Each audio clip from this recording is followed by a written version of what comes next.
Hi అండి, అందరికీ నమస్తే. Welcome back to my channel. ఈరోజు మన రెసిపీ మటన్ బిర్యానీ. ఈ మటన్ బిర్యానీ ఇలా చేస్తే రెస్టారెంట్లో లాగా సేమ్ ఉంటుందండి. తప్పకుండా ఈ రెసిపీని మీరు ట్రై చేయండి. ఇప్పుడు ఎలా చేయాలో ప్రాసెస్ చూద్దాం. ఇదే కొలతలతో ఎక్కువ క్వాంటిటీ తీసుకున్నా ఇలాగే చేసుకోండి. ఒక గ్లాస్ బాస్మతి రైస్ తీసుకున్నాను. శుభ్రంగా కడిగి హాఫ్ అన్ అవర్ పాటు నానబెట్టుకొని పక్కన పెట్టేసుకోవాలి. హాఫ్ కేజీ మటన్ తీసుకున్నాను. మటన్ని శుభ్రంగా కడిగేసుకొని ఇందులో హాఫ్ టేబుల్ స్పూన్ సాజీరా వేసుకోవాలి. 2 యాలకులు, పచ్చిమిర్చి కట్ చేసి పెట్టుకున్న, దాల్చిన చెక్క, మిరియాలు, పసుపు, కారం రుచికి సరిపడినంత వేసుకోవాలి. ఉప్పు, బిర్యానీ మసాలా, ధనియా పౌడర్, గరం మసాలా, జీలకర్ర, ఫ్రెష్గా దంచిపెట్టుకున్న అల్లం వెల్లుల్లి పేస్ట్, ఒక చెక్క నిమ్మరసం, మజ్జిగ. చిక్కడిదైతే 1 టేబుల్ స్పూన్ సరిపోతుంది.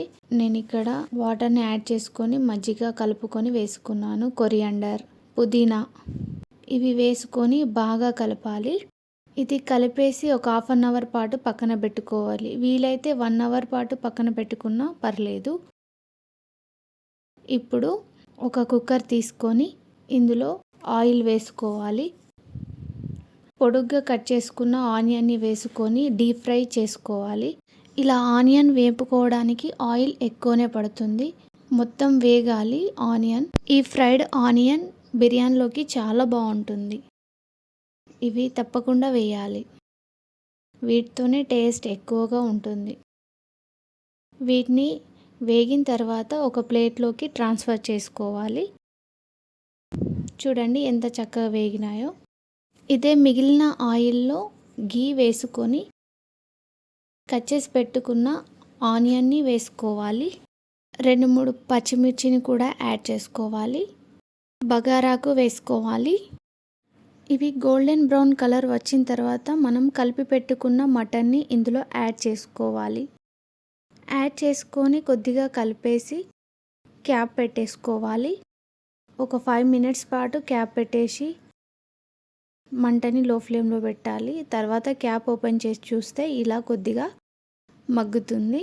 ఈ మగ్గిన దాన్ని ఒకసారి కలిపేసి ఇందులో వాటర్ని యాడ్ చేసుకోవాలి. నేను కుక్కర్లో చేస్తున్నా కాబట్టి కొద్దిగా వాటర్ సరిపోతుంది. 1 గ్లాస్ వాటర్ని యాడ్ చేశాను. ఫ్రైడ్ చేసుకున్న ఆనియన్ని ఇందులో వేసుకోవాలి. ఇప్పుడు విజిల్స్ వచ్చేదాకా క్యాప్ పెట్టేసి మంటని లో ఫ్లేమ్లో పెట్టుకోవాలి. ఈ మటన్ కర్రీ ఉడికేలోపు మనము ఎసరికి రెడీ చేసుకుందాం. రైస్కి ఇందులో ఎక్కువ వాటరే తీసుకోవాలి.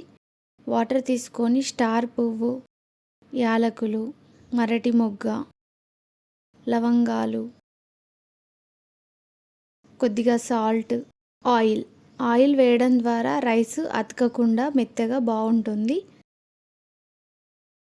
ఇది ఎసరు వచ్చేదాకా మంటని హై ఫ్లేమ్లో పెట్టి ఎసరు వచ్చిన తర్వాత మనం నానబెట్టుకున్న బాస్మతి రైస్ని ఇందులో వేసుకోవాలి. ఈ రైస్ 80% ఉడకనివ్వాలి. మధ్య మధ్యలో చెక్ చేసుకుంటూ ఉండాలి. రైస్ని కలుపుతూ ఇలా ఫింగర్ తీసుకొని ఫింగర్తోని రైస్ని ఒత్తి చూడాలి. ఎంత పర్సెంటేజ్ ఉడికిందో మనకి తెలుస్తుంది. ఇలా నేను 2 టైమ్స్ చూసాను. ఇప్పుడు రైస్ బాగా ఉడికింది. ఈ రైస్ని పక్కన పెట్టేసుకొని మనము 7 విజిల్స్ తర్వాత కుక్కర్ క్యాప్ని ఓపెన్ చేస్తున్నాను. చూడండి, కుక్కర్లో వేసిన మటన్ కూడా చాలా బాగా ఉడికింది. మటన్ మాత్రం కంపల్సరీ ఉడకాలండి. మెత్తగా ఉడికితేనే బిర్యానీ చాలా బాగుంటుంది. మటన్ 7 విజిల్స్కి గిన ఉడకకపోతే ఇంకెక్కువ విజిల్స్ అయినా పెట్టుకోండి. కానీ మటన్ మాత్రం మెత్తగా ఉడికేదాకా ఉడికించాలి. ఇప్పుడు ఇందులో మనము 80% ఉడికిన బాస్మతి రైస్ని దీనిపైన వేసుకోవాలి. మంటని లో ఫ్లేమ్లో పెట్టుకోవాలి. ఈ రైస్ని వేసి ఇందులో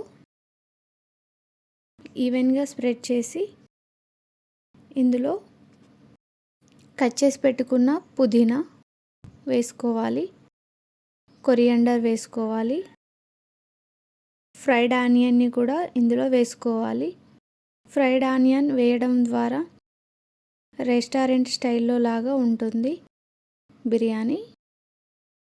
ఇందులో కొద్దిగా గీ కూడా వేసుకోవాలి, చాలా టేస్టీగా ఉంటుంది. ఇవన్నీ వేసి క్యాప్ పెట్టేసుకోవాలి. బిర్యానీలో నుండి ఆవిరి బయటకు పోకుండా ఇలా గోధుమ పిండిని అతికించుకోండి, లేదంటే ఏదైనా వెయిట్ ఉన్నది క్యాప్ పైన పెట్టేస్తే కూడా బయటకి ఆవిరిపోదు, బిర్యానీ మంచిగా దమ్ అవుతుంది.